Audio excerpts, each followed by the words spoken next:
ರುಕ್ಮಿಣಿ ನಗರ 2ನೇ ಕ್ರಾಸ್ ಲಕ್ಷ್ಮೀನಾರಾಯಣ ದೇವಸ್ಥಾನದ ಹತ್ತಿರ ಮಳೆಗೆ ಮರದ ಕೊಂಬೆ ಬಿದ್ದು ಕಾರು ಸಂಪೂರ್ಣವಾಗಿ ಜಖಮಾಗಿದೆ. ನಗರದಲ್ಲಿ ಎಡೆಬಿಡದೆ ಸುರಿತಾ ಇರುವ ಮಳೆಗೆ ಈ ಅಪಘಾತ ಸಂಭವಿಸಿದೆ. ನಗರದ ನಿವಾಸಿ ಕಾರ್ಪೊರೇಷನ್, ಅರಣ್ಯ ಇಲಾಖೆ, ಹೆಸ್ಕಾಂಗೆ ಅವರಿಗೆ ಪದೇ ಪದೇ ಮುಂಜಾಗ್ರತಾ ಕ್ರಮ ವಹಿಸುವಂತೆ ಮತ್ತು ಮರಗಳನ್ನು ಕಡಿಯುವಂತೆ ಮನವಿ ಮಾಡಿದ್ರೂ ಕೂಡ ಅಧಿಕಾರಿಗಳು ಕ್ಯಾರೆ ಎಂದಿಲ್ಲ ಎಂದು ಸ್ಥಳೀಯರು ಆರೋಪ ಮಾಡ್ತಾ ಇದ್ದಾರೆ. ಕಾರಿಗೆ ಪರಿಹಾರ ನೀಡೋರು ಯಾರು ಎಂದು ಮಾಲೀಕರು ಆಕ್ರೋಶ ವ್ಯಕ್ತಪಡಿಸ್ತಾ ಇದ್ದಾರೆ.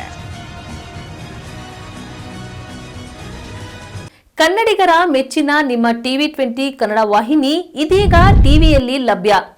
ಕರ್ನಾಟಕ ಮತ್ತು ದೇಶ ವಿದೇಶದ 360 ಡಿಗ್ರಿ ಸುದ್ದಿ ವಿವರವನ್ನ ಪಡೆಯುವುದಕ್ಕೆ TV20 ವಾಹಿನಿಯನ್ನು ಲೈಕ್ ಮಾಡಿ, ವಿಡಿಯೋಗಳನ್ನು ಶೇರ್ ಮಾಡಿ, ಕಮೆಂಟ್ ಮಾಡಿ, ಸಬ್ಸ್ಕ್ರೈಬ್ ಮಾಡಿ.